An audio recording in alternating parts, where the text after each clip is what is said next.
서울의 심장부 청담동에 가장 은밀하고 호화로운 한정식 레스토랑 VVIP룸.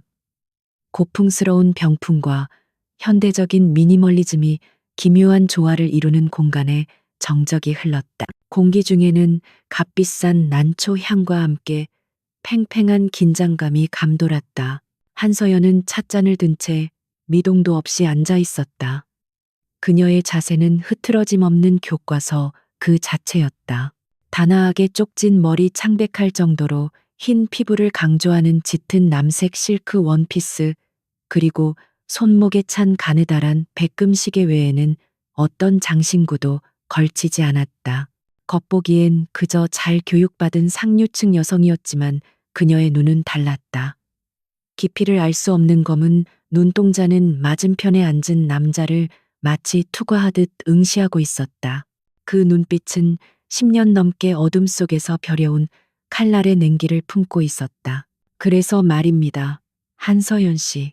맞은편의 남자 강지훈이 지루하다는 듯 넥타이를 살짝 비틀며 말했다. 그는 대한민국 재계 서열 1위 천무그룹 강태준 회장의 막내 아들이었다. 값비싼 이탈리아제 수트를 일부러 구겨 입은 듯한 태도, 과시적으로 풀어헤친 셔츠 단추, 그리고 손목에서 번쩍이는 한정판 시계까지, 머리부터 발끝까지 자신이 통제 불가능한 망나니임을 광고하는 듯했다. 이런 고리타분한 자리가 왜 만들어졌는지 모르겠네요. 우리 부모님 세대는 아직도 이런 정략 결혼 놀이를 좋아하시나 봅니다. 안 그렇습니까? 그의 목소리에는 노골적인 비아냥과 무례함이 섞여 있었다. 그는 이 결혼을 깨기 위해 일부러 최악의 모습을 연기하고 있었다. 재계에서 떠오르는 벤처기업 은월 EUNWO의 대표 한서연. 고아 출신의 갑자기 혜성처럼 등장해 성공가도를 달리고 있는 여자. 강지훈의 눈에 그녀는 신분 상승을 노리고 아버지의 제안을 덥석 무냐망에 찬 여자 중 하나일 뿐이었다. 서연은 천천히 찻잔을 내려놓았다.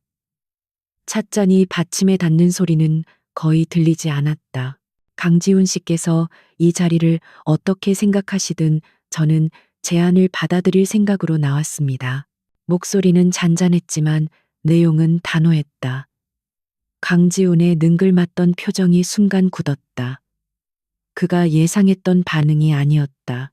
보통 여자들은 이런 무례함 앞에서 당황하거나 체면을 차리려 애쓰거나 혹은 같이 불쾌감을 드러내기 마련이었다. 하지만 한서연은 그 어떤 감정의 동요도 보이지 않았다. 재미없네요. 강지훈이 의자 등받이에 몸을 기대며 팔짱을 꼈다. 내 소문 못 들었습니까? 나이트클럽 죽돌이에 만나는 여자마다 스캔들을 뿌리고 다니는 거. 당신 같은 워커홀릭이랑은 물과 기름이라고요. 결혼해도 쇼윈도 부부 신세 못 면할 텐데 그래도 괜찮겠어요. 쇼윈도 부부. 서연이 나지막이 그 말을 반복했다. 제가 원하는 것도 그겁니다. 강지훈 씨의 사생활에는 관심 없습니다. 다만 천무그룹의 며느리라는 타이틀은 필요합니다. 그녀의 솔직함에 강지훈은 말문이 막혔다.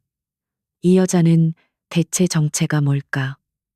돈을 노리는 거라면 보통 이렇게 대놓고 속물적인 태도를 보이지 않는다.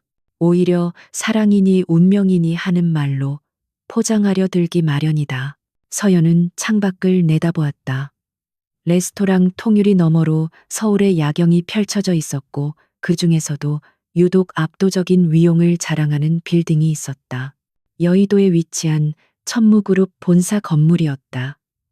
저 건물을 볼 때마다 서연은 가슴속 깊은 곳에서부터 끓어오르는 얼음 같은 분노를 느꼈다. 15년 전 비가 억수같이 쏟아지던 여름밤, 어린 서연은 불타는 연구소의 잔해 속에서 부모님의 시신을 확인했다. 대한민국 최고의 생명공학자였던 부모님, 그들은 천무그룹의 전신이었던 작은 제약회사에서 핵심 연구를 이끌고 있었다. 하지만 그들의 연구 성과가 발표되기 직전 연구소는 원인 모를 화재에 휩싸였다. 모든 데이터는 소실되었고 부모님은 연구 데이터를 빼돌리려다 실수로 불을 냈다는 누명을 쓴 채 돌아가셨다. 사고 후 얼마 지나지 않아 당시 상무였던 강태준은 부모님의 연구 데이터를 기반으로 한 신약 개발을 발표하며 회사를 장악했다. 그는 부모님의 죽음을 발판 삼아 지금의 천무제국을 건설했다. 모든 증거는 불길 속에서 사라졌고 어린 고와 소녀의 외침은 누구에게도 닿지 않았다. 서연은 살아남아야 했다. 부모님의 충직한 비서이자 전직 특수요원이었던 윤 실장의 손에 이끌려 뒷골목으로 숨어들었다. 그곳에서 그녀는 생존을 위해 모든 것을 배웠다. 싸우는 법법, 속이는 법, 그리고 정보를 캐내는 법을. 낮에는 평범한 학생이었지만 밤에는 흑영이라 불리며 어둠의 세계에서 자신의 영역을 구축했다. 그리고 마침내 때가 왔다. 그녀는 은월이라는 합법적인 회사를 설립했고 뛰어난 정보력과 보안 기술로 업계에서 입지를 다졌다. 이 모든 것은 단 하나의 목표를 위한 포석이었다. 강태준의 가장 가까운 곳, 그의 심장부로 들어가기 위해 필요한 이유가 뭐죠? 내 아버지한테 잘 보여서 투자라도 받으려고 강지훈의 조롱 섞인 질문이 서연을 현실로 끌어당겼다. 서연은 다시 시선을 돌려 강지훈을 바라보았다.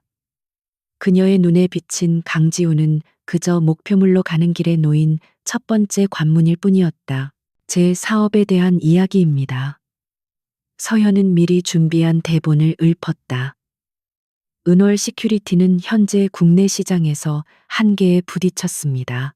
천무그룹의 글로벌 네트워크를 통해 해외 진출의 발판을 마련하고 싶습니다. 강 회장님께서도 제 능력을 높이 평가하셨고요. 아버지께서 강지훈의 미간이 좁혀졌다. 냉혹하고 계산적인 그의 아버지가 고작 이 정도의 이익을 위해 망나니 아들을 팔아치운다고 납득이 가지 않았다. 강태준 회장은 손해보는 장사는 절대 하지 않는 인간이었다. 사실 강태준이 이 결혼을 승낙한 이유는 따로 있었다.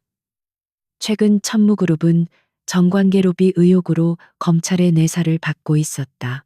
강태준은 세간의 시선을 다른 곳으로 돌릴 가십거리가 필요했다. 또한 한서연의 은월이 가진 의외의 정보력에 주목했다. 그는 서연을 자신의 통제하에 두고 그녀의 능력을 이용해 경쟁자들을 견제할 생각이었다. 강태준에게 한서연은 잘 조련하면 쓸만한 사냥개 정도에 불과했다. 그는 자신이 호랑이를 우리 안에 들인다는 사실을 꿈에도 몰랐다. 서연은 강지훈의 의심을 읽었지만 모르는 척했다. 더 궁금한 점 없으시다면 이만 일어나겠습니다. 세부 사항은 어른들께서 조율하실 겁니다. 그녀가 자리에서 일어나자 강지훈은 다급히 물었다. 잠깐, 당신 정말 이 결혼할 거야, 후회 안 해. 서연은 방 입구에서 잠시 멈춰섰다. 그녀의 옆 얼굴에 레스토랑의 은은한 조명이 그림자를 드리웠다. 후회는 이미 오래전에 끝났습니다. 그녀가 남긴 알 수 없는 말을 곱씹으며 강지훈은 멍하니 빈 찻잔을 바라보았다. 처음으로 자신의 페이스에 말려들지 않는 상대를 만난 기분이었다. 어쩌면 생각보다 재미있는 장난감이 될지도 모르겠다고 생각하며 그는 쓴웃음을 지었다. 레스토랑을 나온 서연은 주차장에 세워진 검은색 세단에 올라탔다. 운전석에는 무표정한 얼굴의 중년 남성 윤 실장이 앉아 있었다. 처리됐습니다. 서연이 짧게 보고하자 윤 실장이 고개를 끄덕였다. 예상대로 강지훈은 별다른 저항을 하지 않았습니다. 강태준 회장 측에서도 최종 승인이 떨어졌습니다. 결혼식은 3주 뒤입니다. 3주. 서연이 입술을 깨물었다. 15년의 기다림이 드디어 끝을 향해 가고 있었다. 차창 밖으로 스쳐 지나가는 천무그룹 빌딩을 보며 그녀의 눈이 다시금 차갑게 빛났다. 윤 실장님, 플랜 B 준비는 어떻게 되어 가고 있습니까? 모든 준비는 완료되었습니다. 아가씨의 신호만 기다리고 있습니다. 하지만 윤 실장은 망설이듯 말을 이었다. 정말 이 방법밖에 없겠습니까? 너무 위험합니다. 강태준은 보통 내기가 아닙니다. 위험한 건 알아요. 서연의 목소리가 얼음장처럼 차가워졌다. 하지만 그 괴물을 잡으려면 저 스스로 괴물의 굴에 들어가야 해요. 부모님께서 돌아가신 그곳에서 제 손으로 모든 것을 끝내야 합니다. 그녀의 손이 가늘게 떨리고 있었다. 겉으로는 완벽하게 통제된 모습이었지만 그 속에는 복수심이라는 거대한 화염이 타오르고 있었다. 차량은 어둠 속으로 부드럽게 미끄러져 들어갔다. 결혼이라는 이름의 가면을 쓴 채 한서연은 지옥의 문턱을 향해 거침없이 나아가고 있었다. 그녀의 복수극은 이제 막 첫 장을 열었을 뿐이었다. 한편 같은 시각 천무그룹 회장실 강태준 회장은 거대한 통유리창 앞에 서서 서울의 야경을 내려다보고 있었다. 책상 위에는 한서연의 신상 정보 파일이 놓여 있었다. 고아 출신의 작은 보안업체 사장이라. 그가 낮게 읊조렸다. 입가에는 경멸 어린 미소가 걸려 있었다. 보잘것없는 배경이지만 쓸모는 있겠지. 지훈이 녀석을 묶어둘 목줄로도 적당하고 그는 비서에게 전화를 걸었다. 김 비서, 결혼식 준비는 최대한 화려하게 진행해. 세상 사람들이 모두 주목하도록. 그리고 한서연 대표의 뒷조사는 계속해. 발톱을 숨긴 고양이라도 주인을 할퀴어서는 안 되니 말이야. 강태준은 자신이 모든 것을 통제하고 있다고 확신했다. 그는 한서연이라는 작은 변수가 자신의 거대한 성에 어떤 균열을 일으킬지 상상조차 하지 못했다. 거대한 폭풍 전야의 고요함 속에서 두 개의 거대한 의지가 충돌을 향해 나아가고 있었다. 3주 후 서울에서 가장 호화로운 호텔의 그랜드 볼룸은 대한민국 정재계를 비롯한 수백 명의 하객들로 발디딜 틈이 없었다. 언론사 기자들은 플래시를 터뜨리기에 여념이 없었다. 천무그룹 강태준 회장의 망나니 아들 강지훈과 신데렐라처럼 등장한 벤처 사업가 한서연의 결혼식은 최근 가장 뜨거운 가십거리였다. 순백의 웨딩드레스를 입은 한서연은 조각상처럼 무표정했다. 수천만 원을 호가하는 드레스와 다이아몬드 티아라가 그녀의 아름다움을 비현실적으로 부각시켰지만 그녀의 눈에는 그 어떤 신부의 설렘이나 기쁨도 찾아볼 수 없었다. 그녀에게 이 결혼식은 화려한 장례식이었고 복수를 위한 입관 절차에 불과했다. 신랑 강지훈 군과 신부 한서연 양 서로에게 평생을 맹세하겠습니까? 주례사의 목소리가 울려 퍼지는 동안 서연은 자신을 향해 쏟아지는 시선들을 느꼈다. 맨 앞줄에 앉은 강태준 회장은 만족스러운 미소를 짓고 있었다. 그는 이 결혼식을 통해 자신의 관대함과 영향력을 과시하고 있었다. 그의 옆에 앉은 강지훈의 형 천무그룹 부회장 강민석과 그의 아내는 노골적인 경멸의 시선으로 서연을 훑어보았다. 그들에게 서연은 근본도 없는 여자가 가문의 명성에 흠집을 내러 들어온 침입자일 뿐이었다. 서연의 시선은 강지훈에게 향했다. 그는 지루함과 짜증이 뒤섞인 표정으로 간신히 예를 갖추고 있었다. 서연이 작은 소리로 내라고 대답하자 강지훈 역시 기계적으로 동의했다. 두 사람 사이에 오가는 감정은 없었다. 오직 차가운 계산만이 존재할 뿐이었다. 화려한 예식이 끝나고 피로연이 이어졌다. 서연은 강태준 회장에게 이끌려 수많은 유력 인사들에게 인사를 다녔다. 제 며느리입니다. 아주 영민하고 야무진 아이입니다. 강태준은 서연의 어깨를 감싸며 인자한 시아버지의 가면을 썼다. 하지만 서연은 그의 손길에서 느껴지는 소유욕과 통제욕을 분명히 감지했다. 그는 서연을 전리품처럼 내보이고 있었다. 서연은 완벽하게 훈련된 미소를 지으며 고개를 숙였다. 잘 부탁드립니다. 아버님께 많이 배우겠습니다. 그녀의 순종적인 태도에 강태준은 내심 만족했다. 생각보다 길들이기 쉬운 상대라고 판단했다. 그는 서연의 배경을 샅샅이 조사했지만 부모를 여의고 고생 끝에 자수성가한 평범한 성공 스토리 외에는 아무것도 나오지 않았다. 어둠 속에서 흑영으로 활동했던 그녀의 진짜 과거는 윤 실장의 완벽한 정보 조작으로 철저히 가려져 있었다. 기나긴 피로연이 끝나고 밤이 깊어서야 서연은 강지훈과 함께 평창동에 위치한 강 회장의 본가로 향했다. 차가 거대한 철문을 통과해 저택 안으로 들어서는 순간 서연은 숨이 막히는 듯한 압박감을 느꼈다. 이곳이 바로 15년 전 부모님의 모든 것을 빼앗기로 결정한 음모가 시작된 곳이었다. 성벽처럼 높은 담장과 곳곳에 설치된 감시 카메라가 이곳을 집이 아닌 요새로 만들고 있었다. 두 사람에게 배정된 신혼방은 저택의 별채에 있었다. 최고급 가구와 예술품으로 꾸며진 방은 넓었지만 온기라고는 전혀 느껴지지 않았다. 문이 닫히자마자 강지우는 넥타이를 거칠게 풀어던졌다. 젠장 연극하느라 죽는 줄 알았네. 그가 냉장고에서 물을 꺼내 들이켜며 말했다. 자, 이제 쇼는 끝났으니 본론으로 들어가지. 원하는 게 뭐야? 돈 아니면 회사 지분. 그는 서연이 속물적인 요구를 할 것이라 예상했다. 하지만 서연은 드레스의 긴 자락을 정리하고 소파에 앉아 가방에서 서류 봉투 하나를 꺼냈다. 계약서입니다. 뭐라고 강지훈은 어이가 없다는 듯 되물었다. 서연은 테이블 위로 서류를 밀어보냈다. 표지에는 혼인 관계 유지에 관한 상호 합의서라고 적혀 있었다. 강지훈이 의심스러운 눈초리로 서류를 집어들었다. 내용은 명료했다. 첫째, 상호 사생활 불간섭 원칙. 둘째, 공식 석상에서의 역할 수행 의무.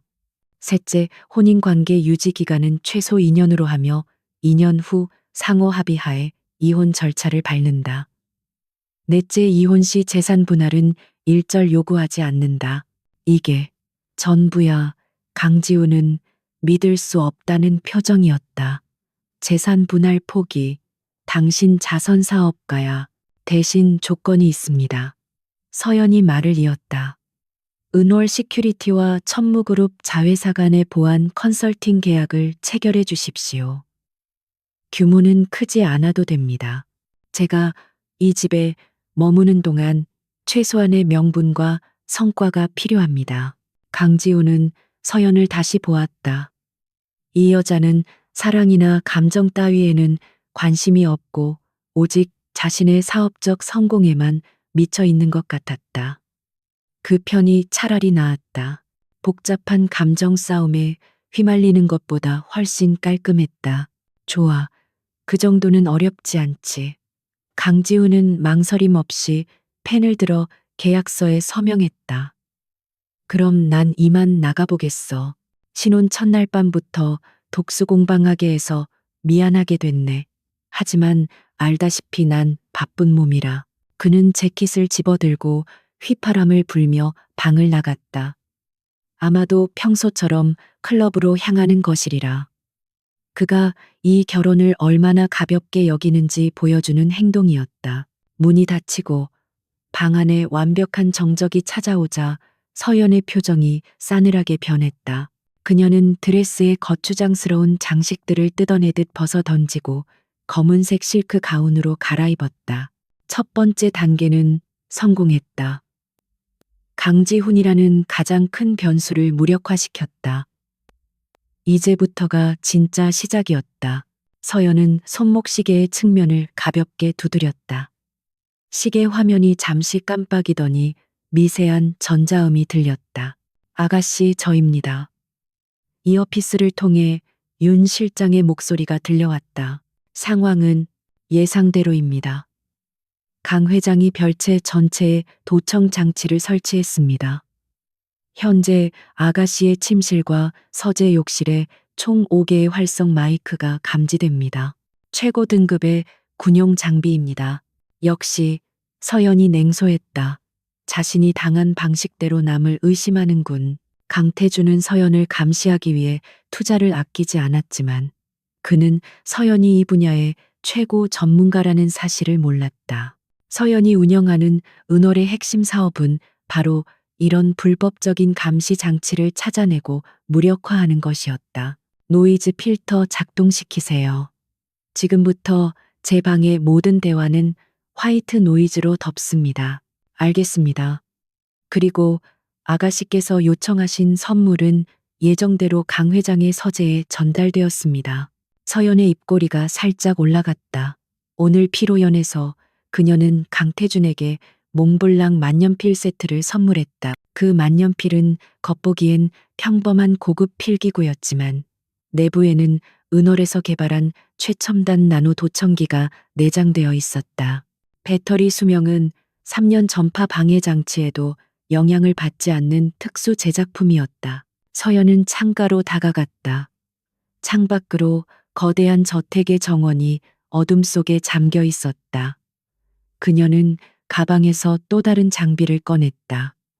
립스틱처럼 생긴 작은 장치였다. 그녀가 장치를 작동시키자 방 안의 벽지를 투과하는 미세한 레이저가 발사되어 벽 너머의 구조를 스캔하기 시작했다. 강태준의 개인 서재는 본관 3층 동쪽 끝. 예상대로 방화벽과 이중 보안 시스템으로 보호되고 있군. 그녀의 목표는 강태준의 서재에 있는 비밀 금고였다. 그곳에 15년 전 부모님의 연구 원본 데이터와 강태준의 범죄를 입증할 자료가 숨겨져 있을 가능성이 가장 높았다. 서연은 눈을 감았다. 화려한 드레스 대신 그녀는 어둠 속에서 움직이던 시절의 검은 전투복을 입은 자신의 모습을 떠올렸다.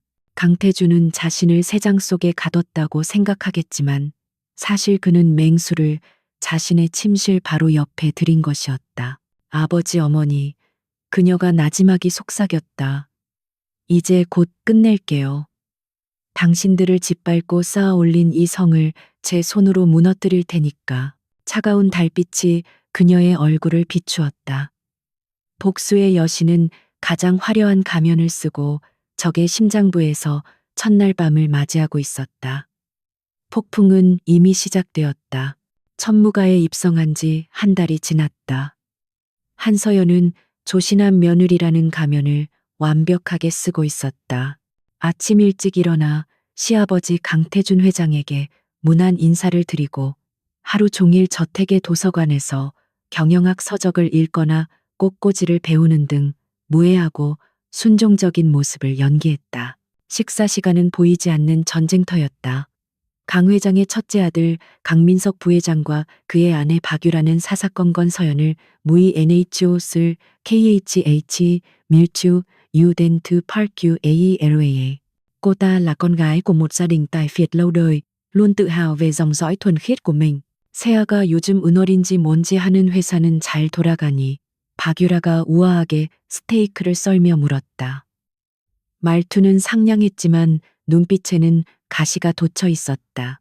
우리 천무그룹에 비하면 구멍가게 수준일 텐데 괜히 아버님 이름에 먹칠하지 않도록 관리 잘해야 할 거야.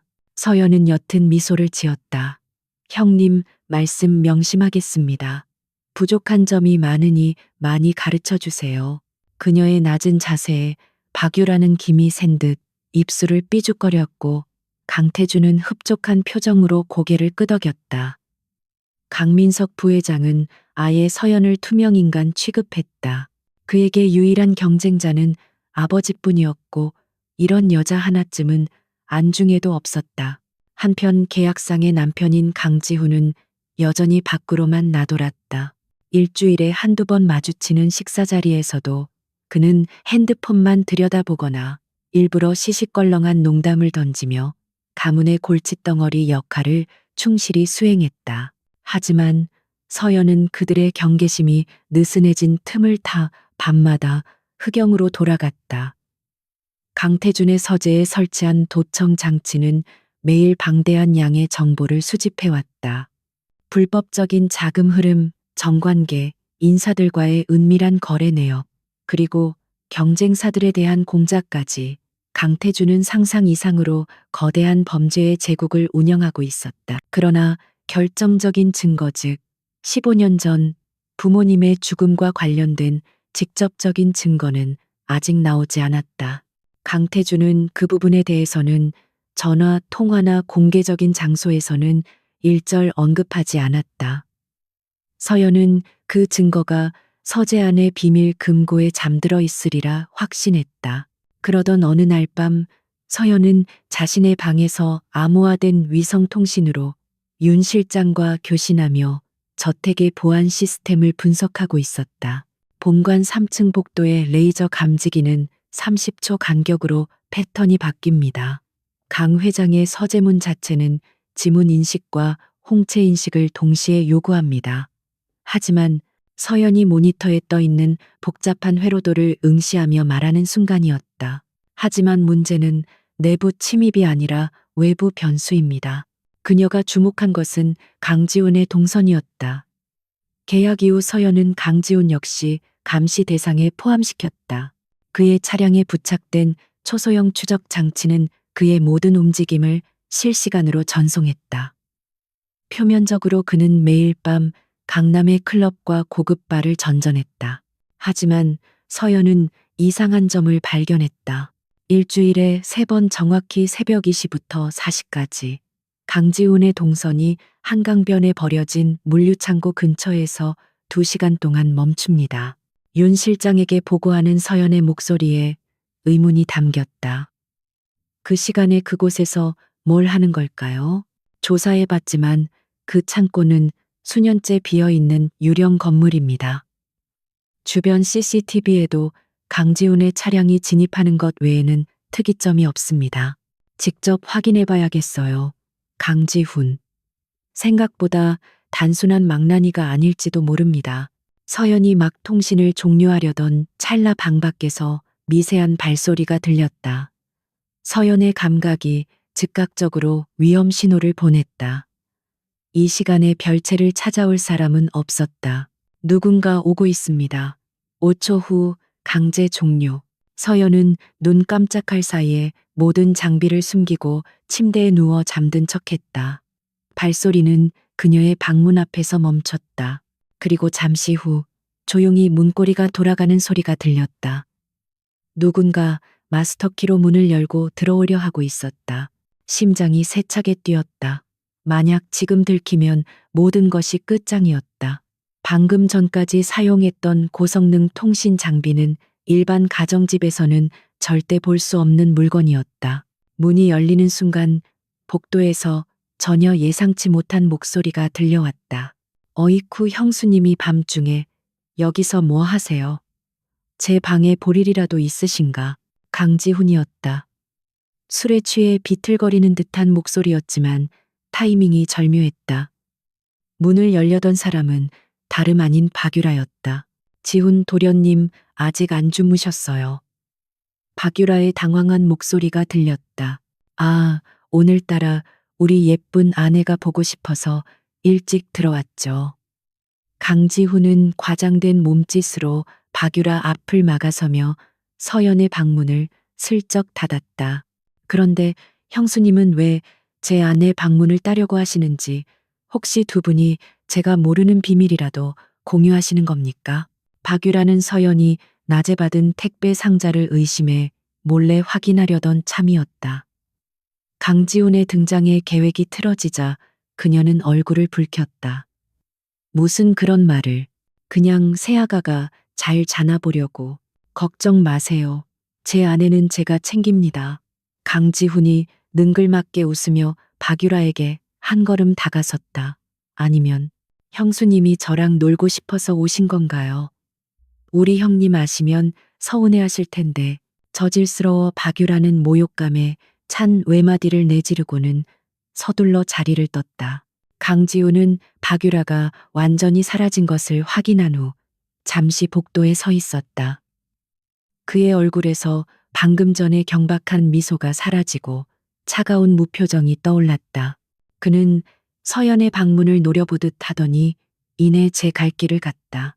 방 안에서 모든 상황을 숨죽여 듣고 있던 서연은 천천히 몸을 일으켰다. 식은땀이 등을 적시고 있었다. 강지훈이 아니었다면 방금 모든 것이 발각될 뻔했다. 하지만 의문이 남았다. 우연의 일치라고 하기엔 타이밍이 너무나 완벽했다. 강지훈은 어떻게 박유라가 올 것을 알았을까? 그리고 왜 자신을 도와준 것일까? 다음 날 아침 식사 자리. 강지훈은 여느 때처럼 숙취에 시달리는 모습으로 나타났다.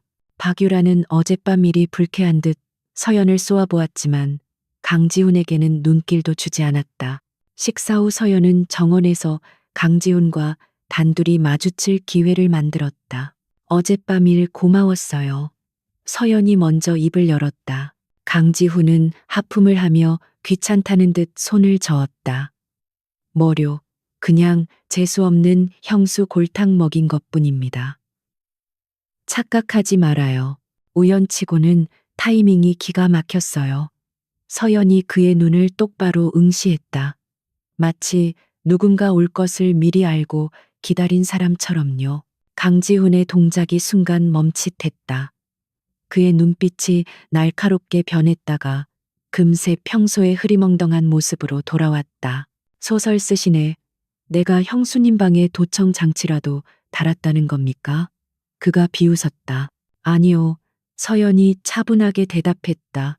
당신은 이 집의 모든 감시 카메라 사각지대를 알고 있고 박유라 씨가 복도에 나타나기 3분 전에 당신 차가 정문을 통과한 기록을 확인했어요. 그리고 당신은 술에 취하지 않았었죠.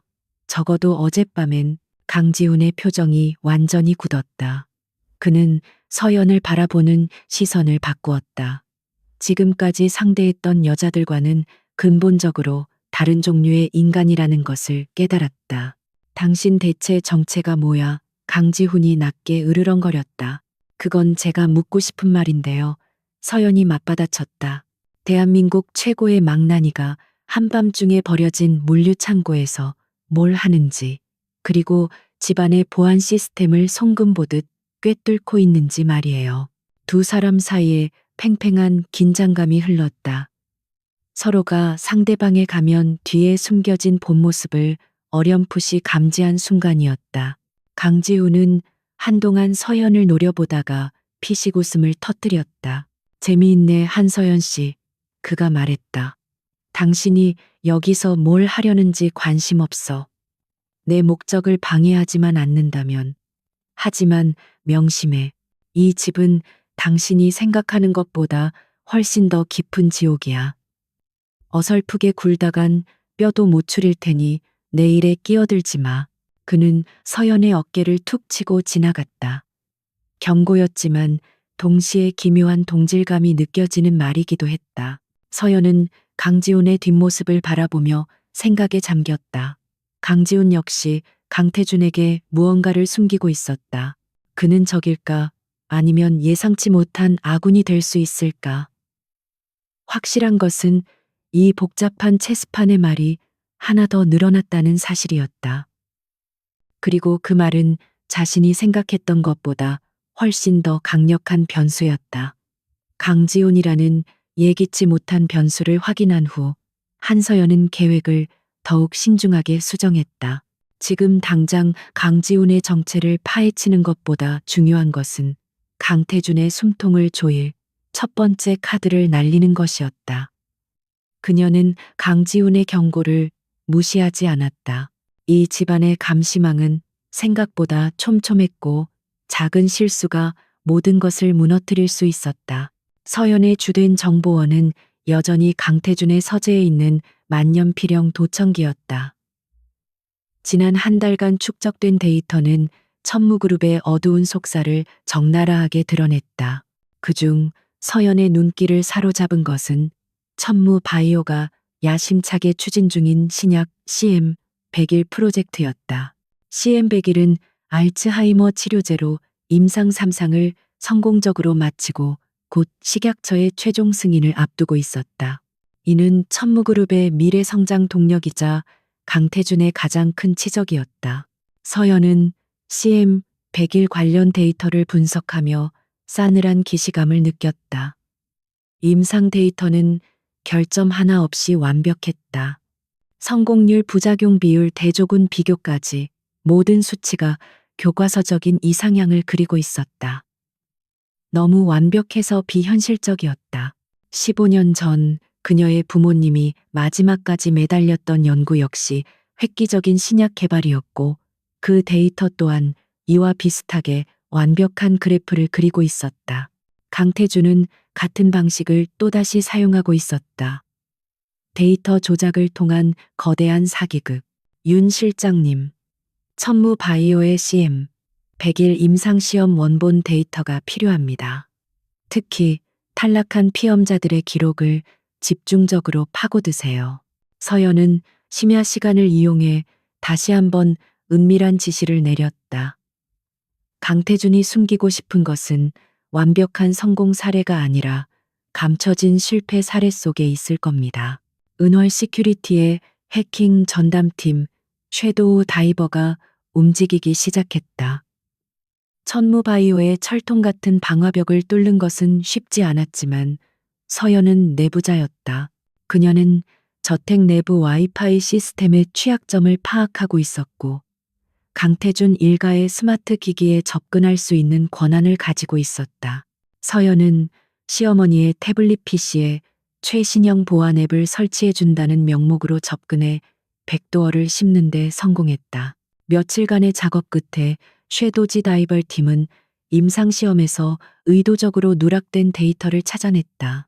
CM100일을 투여받은 환자 중 일부가 심각한 신경계 부작용을 일으켰으며 심지어 사망에 이른 사례도 있었다. 천무바이오는 이 사실을 은폐하기 위해 막대한 돈을 들여 피해자 가족들과 합의하고 기록을 조작했다. 괴물. 서연은 모니터에 떠오른 사망자 명단을 보며 주먹을 불끈 쥐었다. 분노가 머리끝까지 치밀었지만 그녀는 감정을 억눌렀다. 지금은 분노할 때가 아니라 이 칼날을 가장 효과적으로 휘두를 때였다. 그녀는 전면전을 선택하지 않았다. 모든 것을 한꺼번에 터뜨리는 것은 강태준에게 대응할 시간을 주고 정보의 출처를 노출시킬 위험이 있었다. 그녀의 목표는 통제된 혼란이었다. 서연은 조작된 데이터 중 극히 일부, 즉 부작용 사례 중 가장 경미하지만 의심을 사기에는 충분한 자료만을 선별했다. 그리고 이 자료를 익명으로 업계에서 가장 공격적인 성향을 가진 애널리스트에게 제보했다. 동시에 해외의 작은 바이오 전문 매체에도 관련 의혹을 흘렸다. 공격은 정확히 천무 바이오의 주주총회 뒤 3일에 시작되었다. 월요일 오전 9시 증시 개장과 동시에 해당 애널리스트의 리포트가 발표되었다. 제목은 천무 바이오 CM 100일 빛 좋은 개살구인가 숨겨진 독버섯인가 였다. 리포트는 임상 데이터의 일관성 부족 문제를 지적하며 특정 부작용 사례에 대한 해명을 요구했다. 시장의 반응은 즉각적이었다. 천무 바이오의 주가는 개장 10분 만에 15% 폭락했다. 천무그룹 전체의 시가총액 수조 원이 증발하는 순간이었다. 그날 저녁 강씨 일가의 저녁 식사 자리는 살얼음판 같았다. 강태준 회장은 음식을 입에도 대지 않았다. 그의 얼굴은 분노로 시뻘겋게 달아올라 있었다. 강민석, 강태준의 고함이 식당 전체를 울렸다. 이게 도대체 어떻게 된 일이야? 일개 애널리스트 놈의 리포트 하나에 그룹 전체가 휘청거려. CM 100일 프로젝트를 총괄하던 강민석 부회장은 땀을 뻘뻘 흘리며 변명했다. 아버지, 이건 분명 경쟁사의 음해 공작입니다. 데이터 유출은 절대 없었습니다. 제가 확인했습니다. 유출이 없었는데 저런 구체적인 의혹이 나와 내가 일을 그따위로 하니까 당하는 거다. 강태준은 들고 있던 포크를 접시에 집어던졌다. 날카로운 파열음과 함께 고급 도자기가 깨졌다. 이때 박유라가 끼어들었다. 아버님 혹시 내부 소행은 아닐까요? 그녀의 눈길이 슬쩍 서연을 향했다. 최근에 집안에 새로 들어온 사람도 있고 하니 보안에 신경 써야 하지 않을까요? 서연은 기다렸다는 듯이 고개를 숙였다. 형님 말씀이 맞습니다. 제가 들어온 이후로 이런 일이 생겨 유감입니다. 혹시 제가 도울 일이 있다면 말씀해 주세요. 그녀의 태도는 너무나도 순진하고 걱정스럽기 짝이 없어서 오히려 박유라의 의심을 무디게 만들었다. 강태준 역시 서연을 의심하지 않았다. 고작 몇 달 된 며느리가, 그것도 경영 근처에도 못 가게 막아놓은 여자가 이런 고도의 정보전에 개입할 수 있다고는 상상조차 하지 못했다. 그는 서연을 그저 장식품으로 여겼다. 쓸데없는 소리 집어치워 강태준은 박유라의 말을 일축했다. 당장 언론사들 입 막고 문제의 리포트를 쓴 놈 고소해. 내일 주주총회 전까지 주가 원상복구 시켜놓지 못하면 강민석 너 각오해라. 강민석은 사색이 되어 식당을 뛰쳐나갔다. 서연은 조용히 남은 음식을 입으로 가져갔다. 그녀의 심장은 차갑게 뛰고 있었다.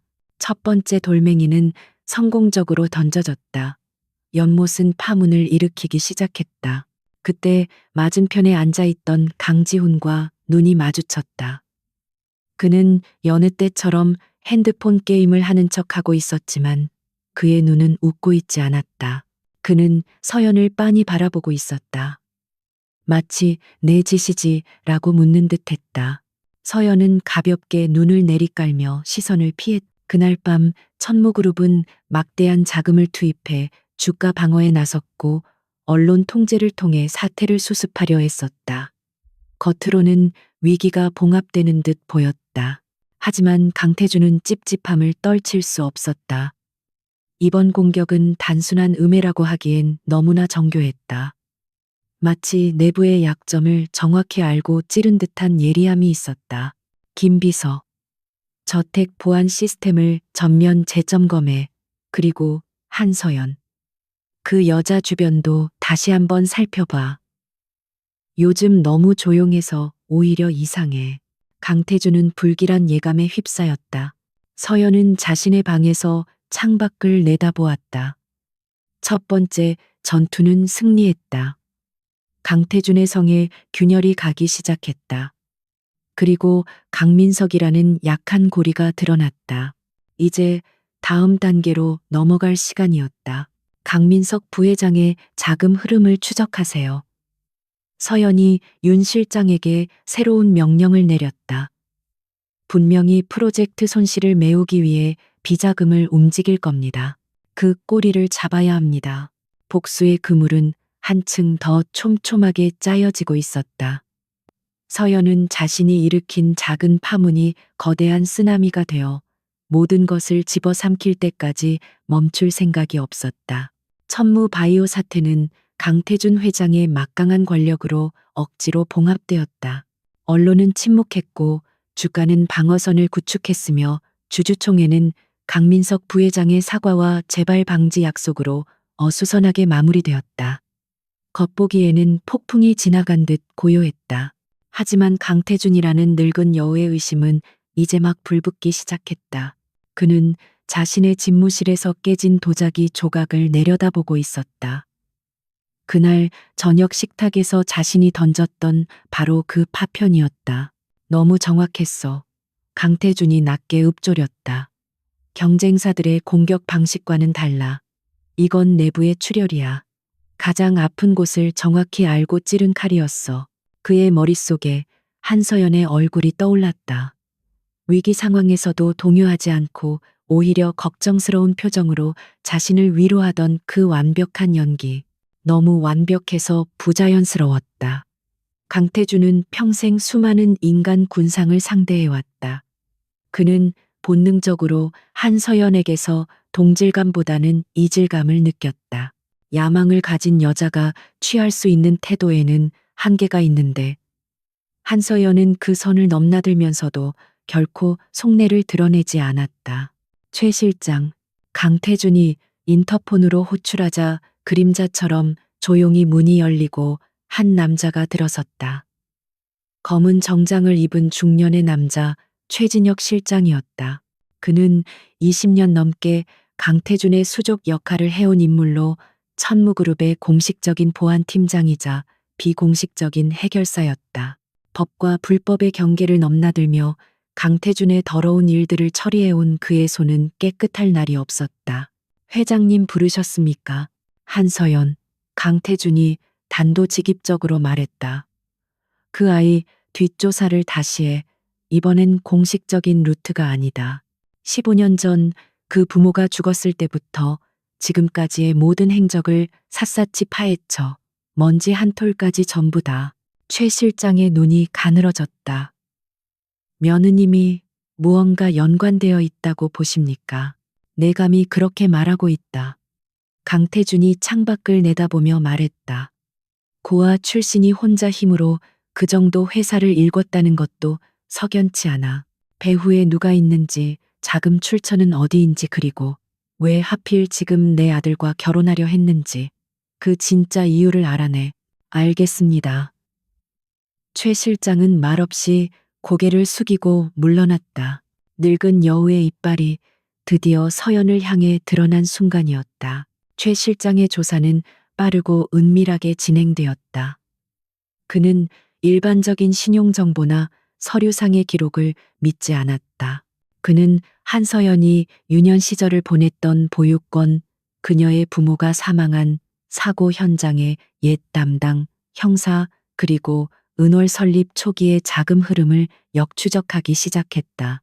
서연은 즉각적으로 위험을 감지했다. 그녀가 구축한 경보 시스템이 작동하기 시작했다. 아가씨 최진혁이 움직이기 시작했습니다. 윤 실장의 목소리가 평소보다 긴박했다. 어제 오후 최 실장의 부하 직원이 15년 전 화재 사고 기록을 열람하려 시도했습니다. 저희가 심어둔 방화벽이 접근을 차단하고 기록을 삭제했지만 시간 문제입니다. 서연의 등줄기에 차가운 땀이 흘렀다. 최진혁, 강태준의 가장 날카로운 칼. 그가 직접 나섰다는 것은 강태준의 의심이 확신에 가까워졌다는 의미였다. 그들이 찾고 있는 건 제 과거가 아닙니다. 서연이 냉정하게 상황을 분석했다. 그들은 은월의 배우와 제 자금주를 통해 현재의 저를 위협할 약점을 찾고 있는 겁니다. 윤 실장님, 지금부터 흑영의 흔적을 완벽하게 지워야 합니다. 흑영은 서연이 어둠 속에서 활동하던 시절의 이름이자 그녀가 뒷세계에서 구축한 비공식 네트워크의 코드명이었다. 이 네트워크는 은월 시큐리티의 합법적인 사업과는 별개로 움직이며 서연의 복수를 위한 자금 조달과 정보 수집을 담당했다. 만약 최진혁이 흑영의 존재를 알아낸다면 서연의 모든 계획은 물거품이 된다. 쫓고 쫓기는 추격전이 수면 아래에서 격렬하게 시작되었다.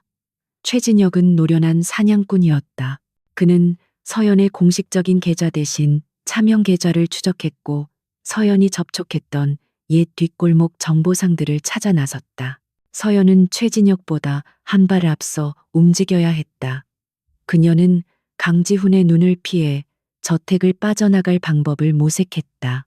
낮에는 여전히 순종적인 며느리 행세를 하면서도 밤에는 자신의 방을 임시 지휘센터로 삼아 최진혁의 동향을 실시간으로 파악했다. 최진혁이 내일 오후 폐쇄된 보육원의 옛 원장을 만날 예정입니다. 윤 실장의 보고가 들어왔다. 서연은 결단을 내려야 했다.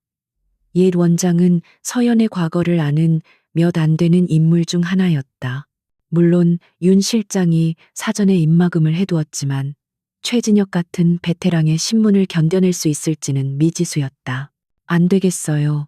제가 직접 가야 합니다. 서연이 말했다. 최진혁보다 먼저 원장님을 다른 곳으로 옮겨야 합니다. 위험합니다. 아가씨. 최 실장이 함정을 팠을 수도 있습니다. 알아요.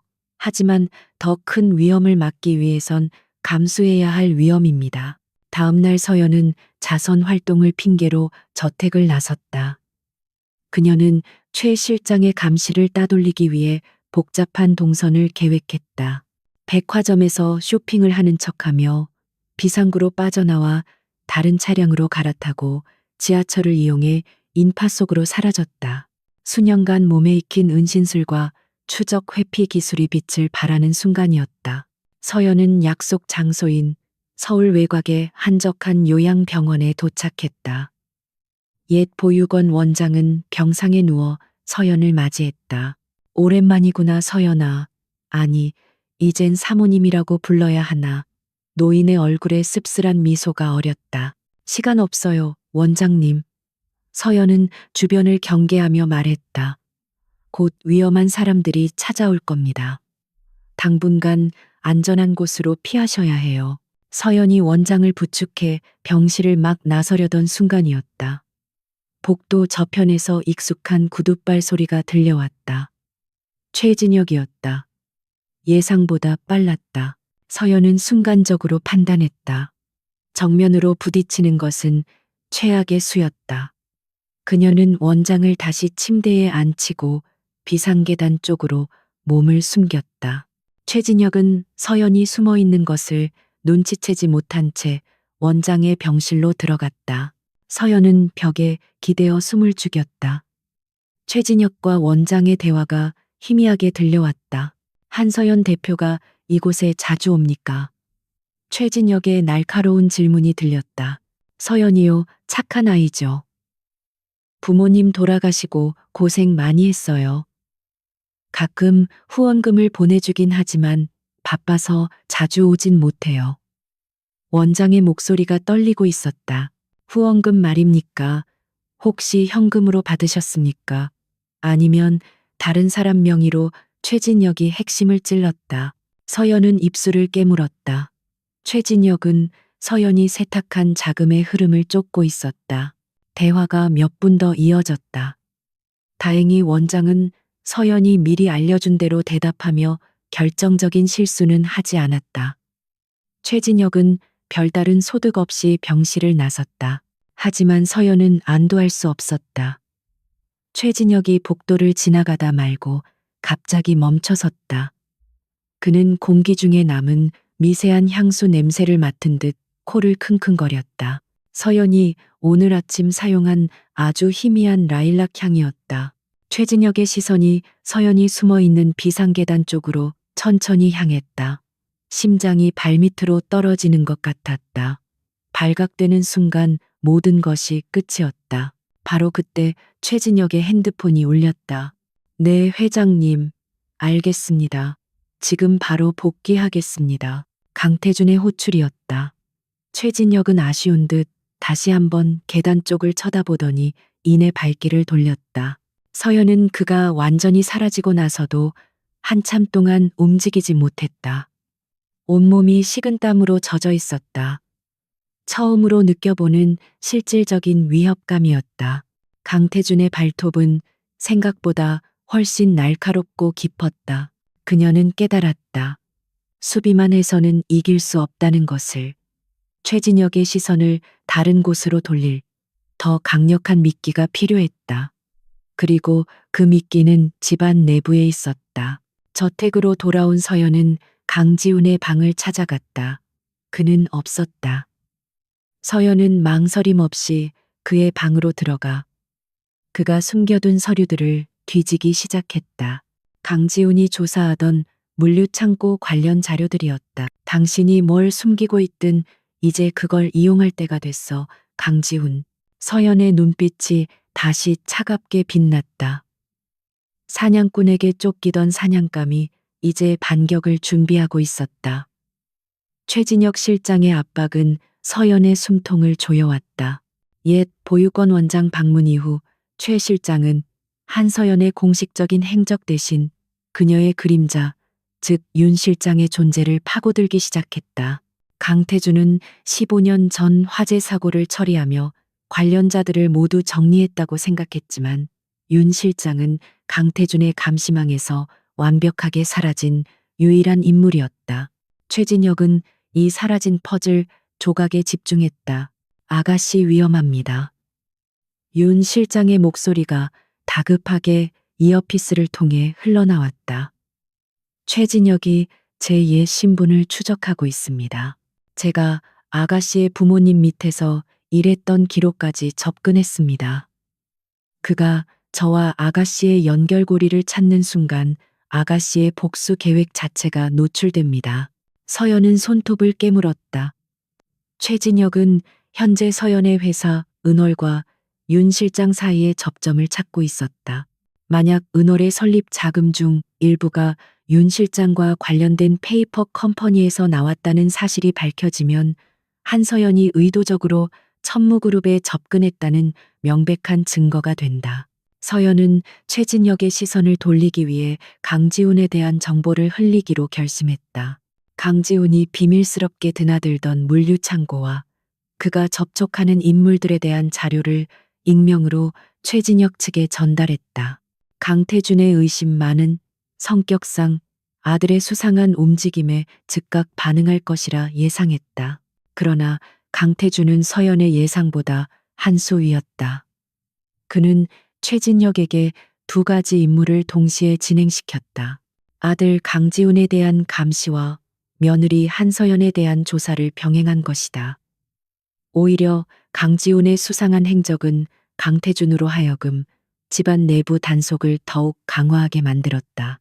결정적인 위기는 예상치 못한 곳에서 터졌다. 최진혁은 윤 실장의 과거 행적을 쫓다가 윤 실장이 과거 특수부대 시절 사용했던 암호화된 통신 채널의 흔적을 발견했다. 그리고 그 채널이 최근 은월의 서버와 극히 짧은 시간 동안 접속했던 로그를 찾아냈다.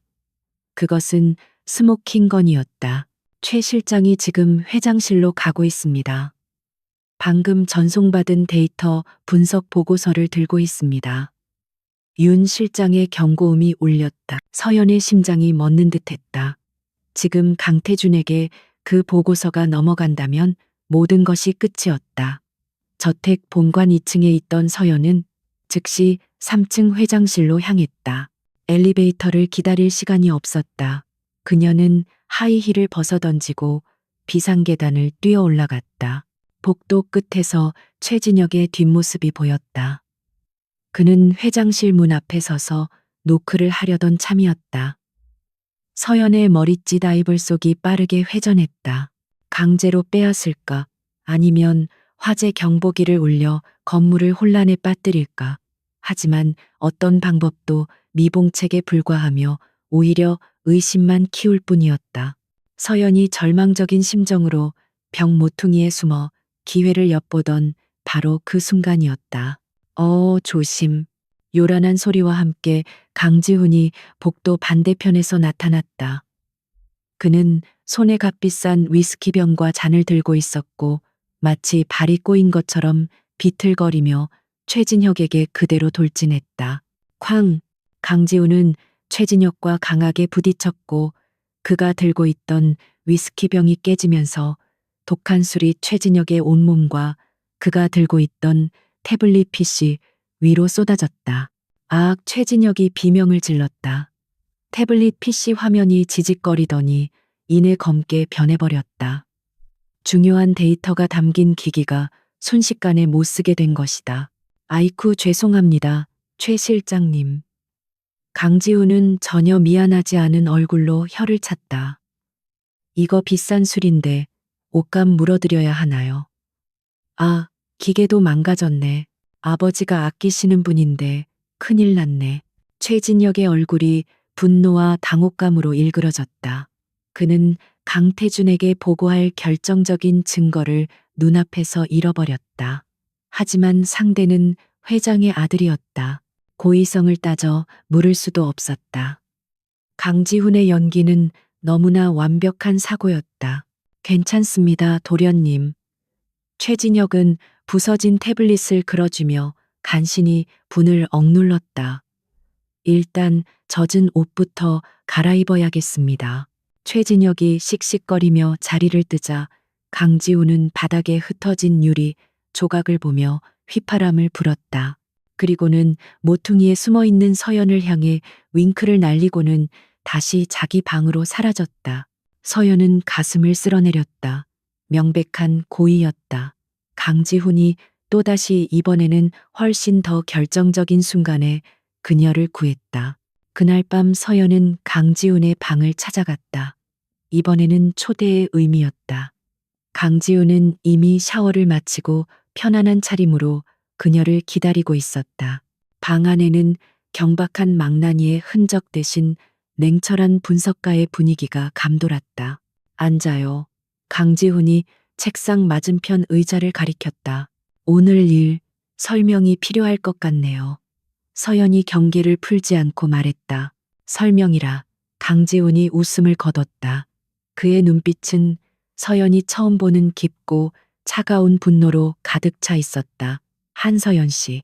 아니, 이렇게 불러야 하나. 15년 전 사망한 한상진 박사의 딸. 서연의 몸이 얼어붙었다. 그녀의 가장 깊은 비밀이 예상치 못한 인물의 입에서 나왔다. 당신, 어떻게, 당신이 내 뒤를 캐는 동안 나도 당신 뒤를 캤으니까. 강지훈이 모니터를 돌려 서연에게 보여주었다. 화면에는 서연의 부모님 사진과 화재 사고 보고서, 그리고 윤 실장의 신상 정보가 떠 있었다. 최진혁이 찾던 것보다 훨씬 더 깊은 정보였다. 당신이 천무바이오 주가를 폭락시킨 날 알았어. 공격 방식이 너무나도 정교했거든. 단순한 돈벌이가 목적이 아니었지. 그건 복수였어. 그래서 파봤지. 강태준 회장에게 원한을 가질 만한 사람. 서연은 말없이 그를 노려보았다. 이제 와서 부인하는 것은 의미가 없었다. 그래서 아버지에게 날 고발할 건가요? 고발. 강지훈이 코웃음을 쳤다. 내가 왜 나도 그 인간을 끌어내리고 싶어 미치겠는데. 예상 밖의 대답이었다.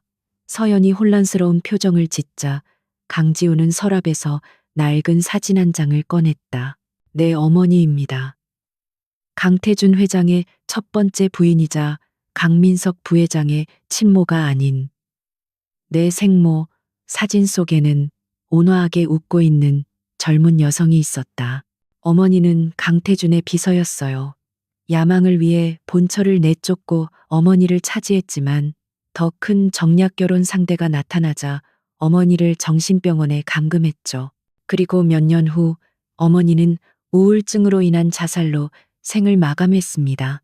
강지훈의 목소리는 담담했지만 그 안에 담긴 증오는 서연의 것만큼이나 깊었다. 강태준은 자신의 제국을 세우기 위해 모든 것을 다입을 밟고 일어섰어요. 내게 천무그룹은 어머니의 피눈물 위에 세워진 무덤일 뿐이야. 나 역시 그 인간을 무너뜨릴 날만 기다려왔어. 그는 말을 이었다. 나는 수년간 망나니 연기를 하며 강태준의 비자금과 불법 행위 증거를 모아왔어요. 하지만 결정적인 한 방이 부족했. 당신 부모님의 죽음과 직접적으로 연결된 증거 말이야. 드디어 모든 조각이 맞춰졌다. 강지훈이 드나들던 물류창고는 그의 비밀 사무실이자 증거 보관소였던 것이다. 당신은 외부에서, 나는 내부에서. 강지훈이 서연에게 손을 내밀었다. 힘을 합칩시다. 당신의 전략과 내 정보력이 합쳐지면 강태준을 무너뜨릴 수 있어. 그의 비밀 금고를 열 수 있는 건 이 집안 사람인 나뿐이니까. 서연은 강지훈의 내민 손을 바라보았다. 이것은 위험한 도박이었다. 하지만 동시에 유일한 길이었다. 최진혁의 감시망을 뚫고 혼자서 금고까지 도달하는 것은 불가능에 가까웠다.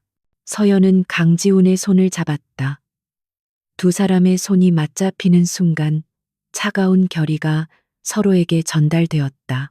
좋아요. 협력하죠. 서연이 말했다. 하지만 조건이 있어요. 내 부모님을 죽인 대가는 반드시 내 손으로 받겠어요. 물론 내 목표는 그 인간의 몰락이니까. 적의 심장부에서 가장 예상치 못했던 두 사람이 손을 잡았다. 복수를 위한 위태로운 동맹이 결성되었다. 이제 그들의 칼끝은 공동의 적 강태준을 향해 더욱 날카롭게 겨눠질 것이었다. 강지훈과의 동맹은 복수의 판도를 완전히 바꾸어 놓았다. 더 이상 한서연 혼자서 어둠 속을 헤매지 않아도 되었다. 강지훈은 강태준의 아들로서 접근할 수 있는 내부 정보망을 가지고 있었고 서연은 그 정보를 활용해 외부에서 압박을 가할 수 있는 실행력을 갖추고 있었다. 그들의 목표는 단 하나, 강태준의 비밀 금고였다. 아버지는 편집증 환자에 가까워요. 강지훈이 자신의 비밀 아지트인 물류창고에서 저택의 복잡한 보안 시스템 도면을 펼쳐놓고 말했다. 가장 중요한 자료는 집무실 금고에 보관하지 않아요. 거긴 미끼일 뿐이죠. 그가 가리킨 곳은 천무그룹 본사 건물의 지하 4층 지도상에는 존재하지 않는 공간이었다. 15년 전 화재가 났던 연구소. 아버지는 그곳을 완전히 폐쇄하고 그 위에 새 건물을 올렸어요. 하지만 연구소의 핵심 구역, 즉 당신 부모님의 개인 연구실은 그대로 보존해뒀죠. 일종의 전리품처럼. 서연의 숨이 멎었다. 강태준은 부모님의 무덤 위에 자신의 제국을 세우고 그 무덤을 전리품처럼 감상하고 있었던 것이다. 치밀어 오르는 분노를 누르며 서연이 물었다. 접근 경로는 보안 시스템은 지옥문이나 다름없죠. 강지훈이 도면의 특정 부분을 확대했다. 일단 물리적 접근부터가 문제예요. 지하 3층의 자료 보관실을 통해서만 진입 가능한데 이 통로는 강 회장의 지문과 홍채 인식 그리고 특수 제작된 물리적 키카드가 동시에 있어야 열려요. 게다가 24시간 내내 최 실장의 직속팀이 감시하고 있죠. 지문과 홍채 데이터는 지문은 내가 예전에 그가 사용한 찻잔에서 복제해뒀어요. 문제는 홍채 인식과 타이밍이에요. 홍채 스캔은 실시간으로 이루어져야 하고 금고문은 일주일에 단 한 번 특정 시간에만 열리도록 설정되어 있어요. 강 회장이 그룹 전체 임원회의에 참석하는 동안이죠. 알리바이를 만들기 위한 장치예요. 서연은 계획을 세우기 시작했다. 그렇다면 우리가 필요한 건 두 가지네요. 강 회장이 회의에 참석할 수밖에 없는 긴급 상황, 그리고 최 실장을 포함한 보안팀 전체를 따돌릴 수 있는 교란 작전. 두 사람은 완벽한 시나리오를 짜기 시작했다. 서연은 은월의 자원을 총동원해 천무그룹의 해외 지사에 대규모 사이버 공격을 감행할 준비를 했다. 동시에 강지훈은 내부망을 통해 보안 시스템에 일시적인 오류를 일으킬 바이러스를 제작했다. 작전 실행일 때 천무그룹의 유럽 지사 서버가 마비되었다는 긴급 보고가 올라왔다. 그룹 전체의 물류와 재무 시스템이 혼란에 빠졌다. 강태준은 즉시 전 임원을 소집해 비상대책회의를 열었다. 최진혁 실장 역시 사이버 테러 대응을 위해 보안팀 전체를 이끌고 본사 상황실로 이동했다. 강지훈은 복통을 호소하며 회의에서 빠졌다. 강태준은 못마땅한 표정을 지었지만 망나니 아들에게 기대하는 바가 없었기에 별다른 의심 없이 그를 내보냈다. 서연과 강지훈은 검은색 작전복으로 갈아입고 본사 건물의 지하로 향했다. 그들은 직원용 통로와 환기구를 이용해 감시 카메라를 피했다. 지하 3층 자료 보관실 앞 강지훈이 준비한 지문 복제품으로 1차 인증을 통과했다. 다음은 홍채 인식이었다. 30초 주겠어. 강지훈이 소형 해킹 장비를 보안 패널에 연결했다. 지금부터 30초 동안 홍채 인식 시스템에 과거 데이터를 강제로 덮어 씌울 거야. 그 안에 통과해야 해. 서연이 스캐너 앞에 섰다. 강지훈이 엔터키를 누르자 시스템이 오류를 일으키며 일시적으로 인증 모드가 변경되었다. 서연은 미리 준비해둔 강태준의 고해상도 홍채 이미지가 담긴 특수렌즈를 착용한 상태였다. 인증되었습니다. 묵직한 소리와 함께 지하 4층으로 내려가는 비밀 통로의 문이 열렸다. 통로 끝에는 15년 전 화재의 흔적이 고스란히 남아 있었다. 그을린 벽 매캐한 냄새가 아직도 남아있는 듯했다. 서연은 복받치는 감정을 억누르며 발걸음을 옮겼다. 드디어 부모님의 연구실 문 앞에 섰다. 문은 두꺼운 강철로 봉인되어 있었다. 강지훈이 물리적 키카드를 삽입하고 암호를 입력하자 거대한 문이 공기를 가르는 소리를 내며 열렸다. 연구실 내부는 시간 앤 타임이 멈춘 것 같았다. 모든 것이 15년 전 그날의 모습 그대로였다. 책상 위에는 부모님의 사진이 담긴 액자가 엎어져 있었고 벽에는 연구 공식들이 빼곡히 적힌 화이트보드가 서 있었다. 서연은 떨리는 손으로 책상 위를 쓸었다. 차가운 먼지 아래로 부모님의 온기가 느껴지는 듯했다. 서연 씨, 정신 차려. 시간이 없어. 강지훈의 목소리가 그녀를 현실로 돌려보냈다. 서연은 눈물을 삼키고 연구실 내부를 살폈다. 아버지가 생전에 말씀하셨던 보험을 찾아야 했다. 아버지는 항상 최악의 상황을 대비하셨어. 데이터는 가장 안전한 곳, 동시에 가장 예상치 못한 곳에 있을 거야. 그녀는 연구실 구석에 있는 낡은 방화 캐비닛으로 다가갔다. 강지훈이 가져온 휴대용 절단기로 자물쇠를 제거하고 문을 열었다. 캐비닛 안에는 낡은 실험복과 서류 더미뿐이었다. 없어. 여기도 없어. 서연이 절망감에 휩싸인 순간 강지훈이 캐비닛 바닥을 가리켰다. 저기 봐. 바닥판이 조금 떠 있어. 서연이 바닥판을 뜯어내자 그 아래 숨겨진 작은 공간이 드러났다. 그곳에는 특수 방화 케이스 하나가 놓여 있었다. 서연의 손이 가늘게 떨렸다. 케이스를 열자 안에는 구형 외장 하드드라이브 1개와 작은 마이크로 카세트 레코더가 들어 있었다. 서연은 레코더의 재생 버튼을 눌렀다. 지지직거리는 잡음과 함께 익숙하면서도 다급한 목소리가 흘러나왔다. 아버지의 목소리였다. 서연아, 아빠 목소리 들리니? 만약 네가 이걸 듣고 있다면 아빠는 이미 세상에 없겠구나. 배경으로 화재 경보음과 무언가 부서지는 소리가 들려왔다.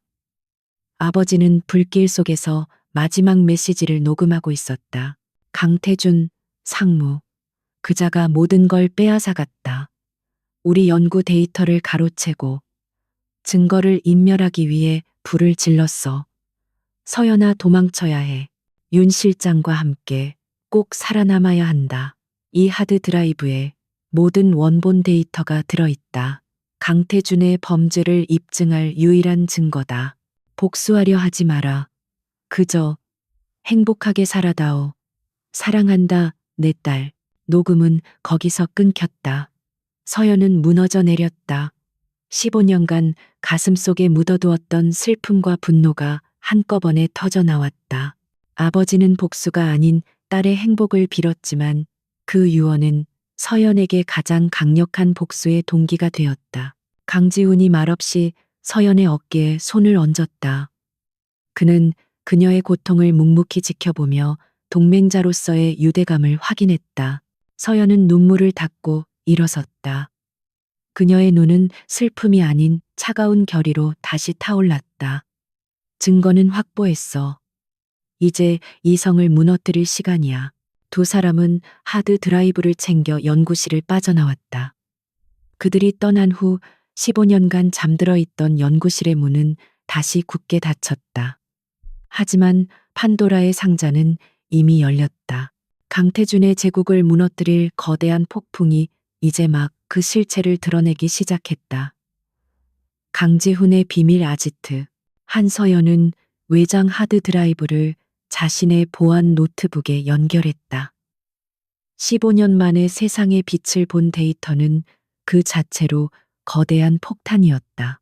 그것은 단순한 연구 자료의 집합이 아니었다. 아버지 한상진 박사는 강태준의 협박이 시작된 순간부터 마치 다가올 비극을 예감한 듯 모든 과정을 상세한 일지 형태로 기록해 두었다.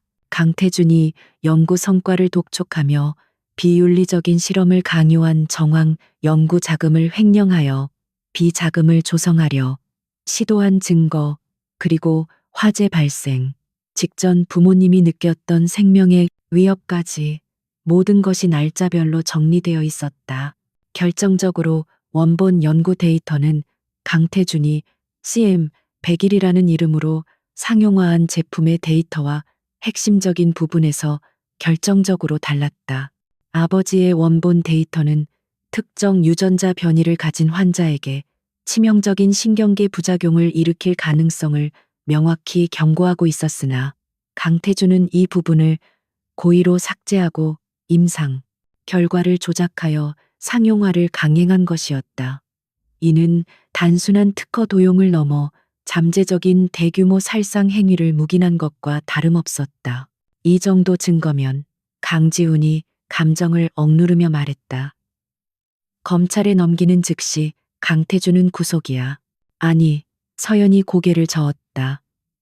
그녀의 목소리는 얼음장처럼 차가웠다. 검찰은 안 돼. 강태준은 수십 년간 법조계 고위층에 막대한 자금을 뿌려왔어.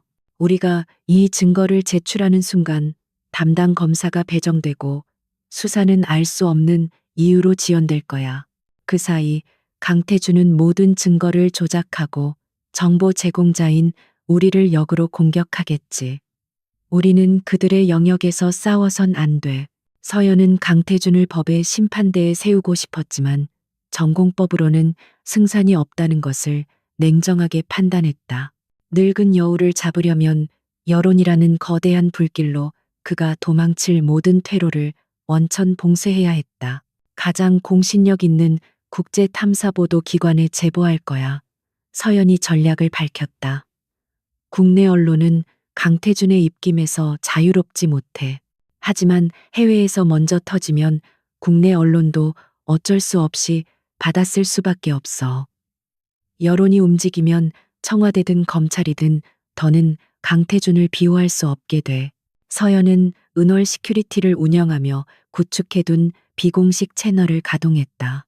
수년간 신뢰 관계를 쌓아온 국제탐사보도 언론인협회 ICIJ 소속의 저명한 저널리스트 데이비드 애셔와 접촉했다. 그녀는 익명성을 철저히 보장받는 조건으로 모든 자료를 암호화하여 전송했다. 자료 패키지에는 15년 전의 비극적인 사건과 현재 천무바이오가 판매 중인 신약의 위험성을 연결하는 상세한 분석 보고서를 첨부했다.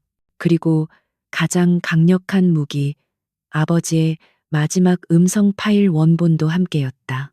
며칠간의 숨막히는 기다림 끝에 폭풍이 몰아쳤다.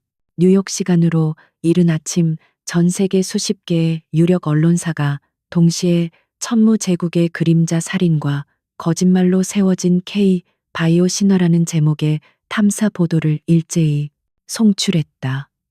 기사는 단순한 의혹 제기가 아니었다. 조작된 데이터와 원본 데이터를 나란히 비교 분석했고 강태준의 범죄 행각을 입증하는 내부 기록을 공개했다. 무엇보다 파급력이 컸던 것은 한상진 박사의 음성 파일이었다.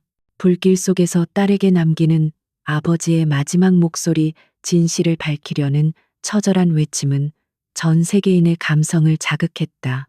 대한민국은 그야말로 발칵 뒤집혔다.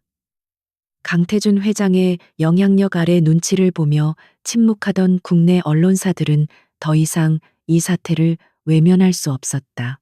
해외발 뉴스가 실시간으로 번역되어 퍼져나갔고 포털 사이트 실시간 검색어 순위는 천무그룹, 강태준, 한상진 박사, CM, 백일살인 약물 등의 키워드로 도배되었다. 천무그룹 본사 비상 경영회의실. 월요일 오전 9시 증시 개장을 앞두고 임원들이 모여 있었지만 회의실은 시체 안치실처럼 고요했다. 강태준 회장은 굳은 얼굴로 대형 스크린에 쉴 새 없이 흘러나오는 뉴스를 지켜보고 있었다. 회장님, 방금 유럽연합 의약품청 EMA에서 CM 100일에 대한 판매 중지를 긴급 권고했습니다. 미국 FDA에서도 즉각적인 조사에 착수하겠다는 공식 성명을 발표했습니다. 주요 글로벌 파트너사들로부터 계약 파기 및 손해배상 청구 소송 예고 통보가 빗발치고 있습니다. 보고가 이어질수록 강태준의 안색은 흑빛으로 변해갔다. 오전 9시 주식시장이 개장하자 마베니다스 천무그룹 및 모든 계열사의 주가가 수직으로 낙하했다. 천무바이오는 개장과 동시에 하한가를 기록했고 매도 주문이 폭주해 서킷 브레이커가 발동되며 거래 자체가 정지되었다. 수십 년간 쌓아 올린 신뢰와 명성이 단 몇 시간 만에 재가 되어 사라지고 있었다.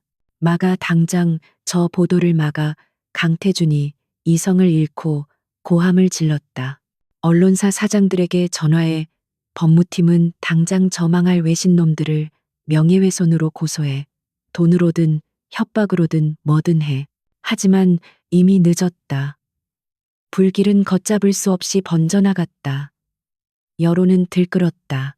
국민들은 살인기업 천무그룹에 대한 대대적인 불매운동을 벌이기 시작했고 청와대 국민청원 게시판에는 강태준 회장의 즉각적인 구속수사를 촉구하는 청원이 순식간에 수십만 명의 동의를 얻었다. 최진혁 실장이 다급하게 보고했다.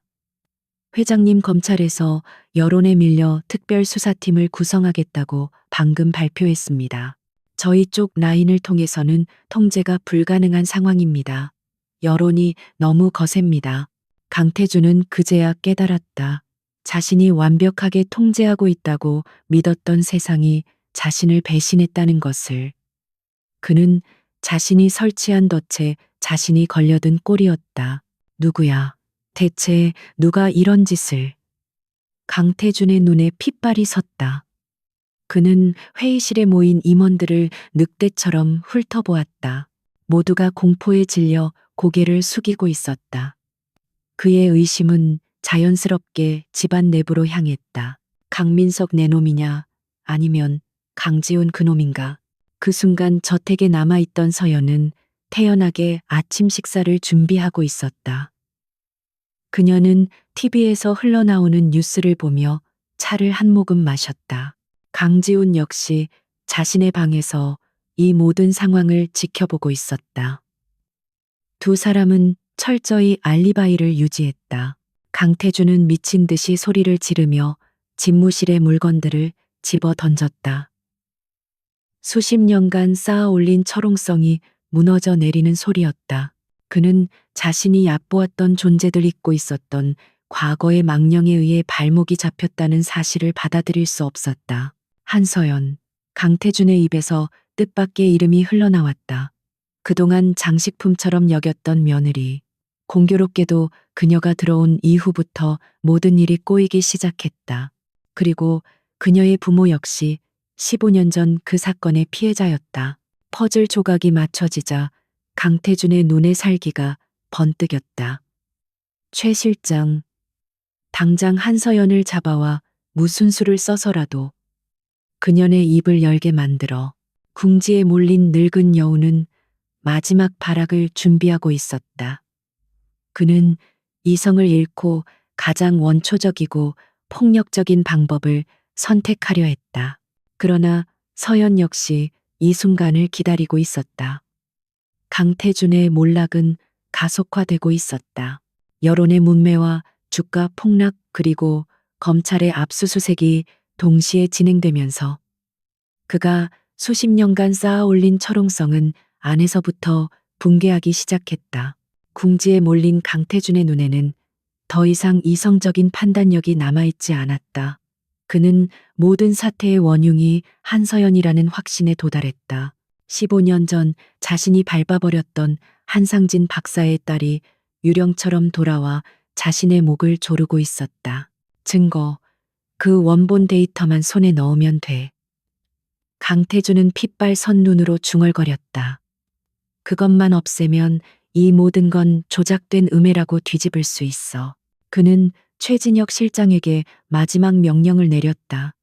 한서연을 잡아와 저택 밖으로 나가지 못하게 감시하고 있다가 가장 조용한 시간에 처리해. 납치든 뭐든 상관없어. 놈이 가진 원본 데이터를 회수하고 입을 영원히 다물게 만들어. 최 실장은 망설였다. 이미 검찰의 수사망이 좁혀온 상황에서 납치라는 극단적인 수를 쓰는 것은 위험했다. 하지만 강태준은 선택의 여지가 없었다. 이건 명령이다, 최 실장. 실패하면 너도 나와 함께 끝이야. 그러나 강태준과 최 실장이 몰랐던 사실은 그들의 모든 움직임이 한서연과 강지훈의 손바닥 위에 있다는 것이었다. 강지훈은 저택 내부의 감시 시스템을 장악하고 있었고 강태준이 최 실장에게 내린 비밀 명령까지 모두 도청하고 있었다. 예상대로네요. 서연이 냉정하게 말했다. 궁지에 몰린 쥐는 고양이를 무는 법이죠. 마지막 발악을 할 기회를 줍시다. 서연과 지훈은 마지막 함정을 준비했다. 지훈은 의도적으로 저택의 보안 시스템에 허점을 만들어 최 실장의 팀이 서연에게 쉽게 접근할 수 있는 경로를 열어주었다. 동시에 서연은 윤 실장에게 연락해 은월의 정예 요원들을 강지훈의 비밀 아지트였던 폐창고 주변에 매복시켰다. 그곳이 마지막 무대가 될 것이었다. 작전 당일 밤, 서연은 일부러 저택의 정원을 산책하며 미끼 역할을 했다. 강지훈은 본관에서 강민석과 큰 소리로 싸움을 벌이며 집안의 시선을 모두 그쪽으로 돌렸다. 어둠 속에서 검은 그림자 4개가 소리 없이 서연에게 접근했다. 최 실장의 정예 요원들이었다.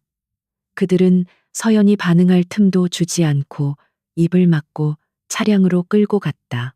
서연은 격렬하게 저항하는 척했지만 그들의 움직임에 순순히 몸을 맡겼다. 차량은 서울 외곽의 폐창고를 향해 질주했다. 최 실장은 강태준에게 목표 확보 보고를 올렸다. 강태준은 증거를 직접 회수하기 위해 창고로 향했다. 모든 것이 계획대로 진행되고 있다고 생각했다. 창고에 도착한 요원들이 서연을 차에서 끌어내렸다. 서연은 두려움에 떠는 연기를 하며 주변을 살폈다. 원본 데이터는 어디 있나? 요원 중 한 명이 서연의 멱살을 잡고 거칠게 물었다. 서연은 대답 대신 희미하게 웃었다. 너희가 찾는 건 이게 아닌가? 그 순간 창고의 모든 출입문이 닫히고 수십 개의 고출력 조명이 일제히 켜지며 창고 내부를 대낮처럼 밝혔다. 매복해 있던 은월 요원들이 사방에서 모습을 드러냈다. 상황이 역전된 것을 깨달은 최 실장의 요원들이 당황한 사이 서연의 움직임이 변했다. 지금까지의 우아하고 연약했던 재벌가 며느리의 모습은 사라졌다. 그녀의 눈빛은 뒷골목을 지배하던 흑영의 그것으로 돌아왔다. 서연은 자신을 붙잡고 있던 요원의 팔을 꺾어 매다 꽂고 동시에 그의 손에 있던 무기를 빼앗아 다른 요원의 관자놀이를 가격했다. 그녀의 동작은 물 흐르듯 유연하면서도 뼈를 부술 듯 강력했다. 훈련받은 전문가의 움직임이었다. 뭐에 잡아 요원들이 일제히 덤벼들었지만 서연은 이미 어둠 속에서 수백 번의 실전을 겪은 베테랑이었다. 그녀는 창고의 지형지물을 이용해 적들을 교란시키며 한 명씩 무력화시켰다. 윤 실장과 은월 요원들이 가세하자 수적으로 우세했던 최 실장의 팀은 순식간에 제압당했다.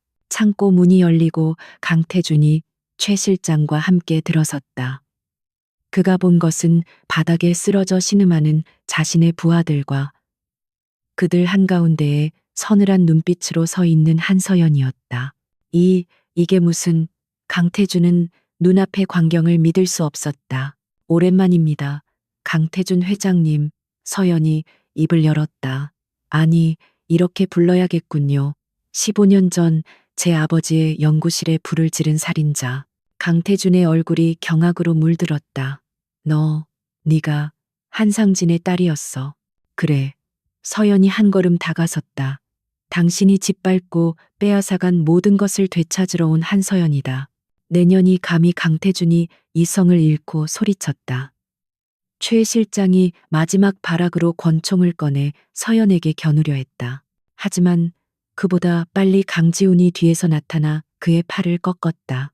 그만하시죠, 아버지. 강지훈의 차가운 목소리가 울렸다. 당신의 시대는 끝났습니다.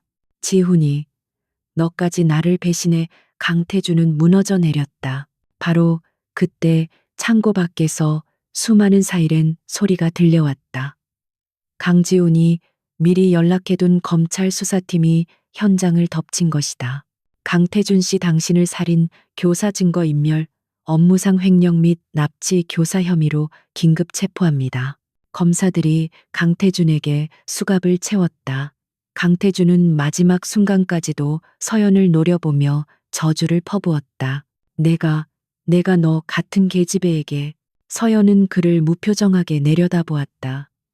당신은 나에게 진 게 아니야. 당신의 탐욕과 오만에 진 거지. 강태준과 최 실장 그리고 잔당들이 모두 연행되어 나갔다. 텅 빈 창고에 서연과 지훈만이 남았다.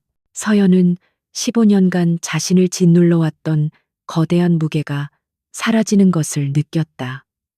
복수는 끝났다. 하지만 그녀의 삶은 이제부터가 시작이었다. 서연은 창고 밖으로 걸어 나갔다. 동이 트기 시작하는 하늘에서 차가운 새벽 공기가 불어왔다. 길고 길었던 밤이 드디어 끝나고 있었다. 강태준 회장의 체포는 대한민국 사회에 거대한 충격파를 던졌다. 재계 1위 그룹 총수의 몰락은 단순한 기업 비리를 넘어 한국 사회의 뿌리 깊은 정경유착과 부패의 민낯을 드러내는 상징적인 사건이 되었다. 재판 과정은 전 국민의 관심사였다. 한서연은 증인석에 섰다. 복수심에 불타는 피해자가 아닌 차분하고 냉철한 증인으로서였다. 그녀는 강태준이 어떻게 부모님의 연구를 탈취하고 데이터를 조작했으며 살인을 교사했는지에 대해 15년간 수집한 자료를 바탕으로 논리정연하게 증언했다. 결정적인 증거는 법정에서 공개된 한상진 박사의 마지막 음성 파일이었다. 불길 속에서 딸의 행복을 빌며 진실을 폭로하는 아버지의 목소리가 울려 퍼지자 방청석은 눈물바다가 되었고 배심원단은 고개를 숙였다. 강태준은 끝까지 자신의 범행을 부인하며 한서영과 강지훈을 모함하려 했지만 증거는 명백했다. 대법원은 강태준에게 무기징역을 선고했다. 최진혁을 비롯한 공범들 역시 중형을 피하지 못했다. 한때 대한민국 경제를 주무르던 거대 기업 천무그룹은 공중분해되었다. 계열사들은 매각되거나 청산 절차를 밟았고 부패로 쌓아올린 성은 모래성처럼 무너져 내렸다. 사건이 마무리된 후 한서연은 기자회견을 열었다. 스포트라이트 앞에 선 그녀는 더 이상 재벌가의 며느리도 어둠 속의 복수자도 아니었다. 저는 오늘 제 부모님이신 고 한상진 박사와 김지수 박사의 명예를 회복하고자 이 자리에 섰습니다.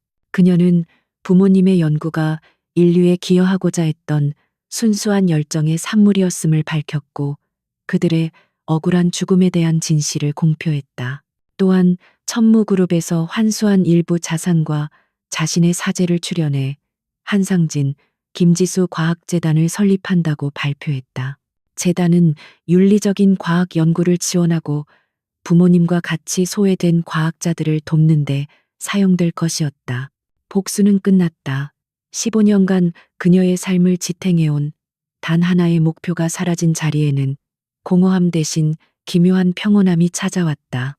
며칠 후 서연은 강지훈과 함께 법원을 찾았다. 두 사람의 손에는 혼인 무효 확인 서류가 들려 있었다. 복수를 위해 시작했던 계약 결혼은 이제 그 목적을 이제 각자의 길을 가야겠네요. 서연이 먼저 입을 열었다. 형식적인 관계였지만 생사를 넘나드는 과정을 함께 겪은 두 사람 사이에는 말로 표현하기 힘든 유대감이 남아 있었다. 그렇지. 강지훈이 서류를 바라보며 씁쓸하게 웃었다. 아버지의 그늘에서 벗어났으니 이제 정말 내가 하고 싶은 일을 찾아봐야겠어. 천무의 자네를 수습할 생각은 없어. 그건 내 몫이 아니니까. 그는 서연을 바라보았다. 당신은 어쩔 생각이야. 은월 시큐리티 대표로 돌아가는 건가? 우선은 좀 쉬고 싶어요. 서연은 창밖의 풍경을 바라보며 말했다. 그리고 재단을 통해 새로운 시작을 준비해야죠. 파괴가 아닌 무언가를 만드는 삶을 살고 싶어졌어요. 두 사람은 법원 밖으로 나왔다. 가을 햇살이 따뜻하게 내리쬐고 있었다. 한서연 씨, 강지훈이 그녀를 불렀다. 계약은 끝났지만 괜찮다면 저녁이나 함께 할래요. 파트너가 아니라 그냥 사람 대 사람으로. 서연은 잠시 놀란 듯 그를 바라보다가 이내 옅은 미소를 지었다. 15년 만에 처음으로 짓는 어떤 계산도 없는 순수한 미소였다. 좋아요. 맛있는 걸로 사주세요. 시간이 흘러 첫눈이 내리던 겨울. 서연은 부모님의 유골이 안치된 추모공원을 찾았다. 그녀는 하얀 국화꽃 2송이를 묘비 앞에 내려놓았다. 묘비에는 자랑스러운 과학자 한상진 김지수라는 글귀가 새로 새겨져 있었다. 아버지 어머니, 이제 다 끝났어요. 서연이 나지막이 속삭였다. 오래 걸렸지만 약속 지켰어요. 더 이상 분노나 슬픔은 없었다. 차가운 평화가 그녀의 마음을 감쌌다. 그녀가 뒤를 돌아보자 조금 떨어진 곳에서 강지훈이 코트를 입고 기다리고 있었다. 그는 그녀의 시간을 방해하지 않으려는 듯 조용히 서 있었다. 서연이 다가가자 그는 말없이 자신의 머플러를 풀어 그녀의 목에 둘러주었다. 추운데 오래 있었네. 가자. 응. 두 사람은 눈 덮인 길을 나란히 걸어갔다. 복수의 그림자에서 벗어난 두 사람은 이제 막 자신들의 진짜 이야기를 시작하려 하고 있었다. 과거의 상처가 완전히 아문 것은 아니었지만 서로의 온기를 느끼며 새로운 미래를 향해 한 걸음 내디뎠다. 지독하게 길었던 겨울이 끝나고 마침내 새로운 봄이 오고 있었다.